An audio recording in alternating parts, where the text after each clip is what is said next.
இருக்கு ராம், உன் கூடவே இருந்துடணும் போலதான் இருக்கு. பட் போதும்.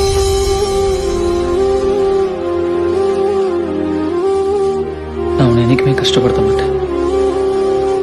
யாரையும் உன்னை கஷ்டப்படுத்த விட மாட்டேன்.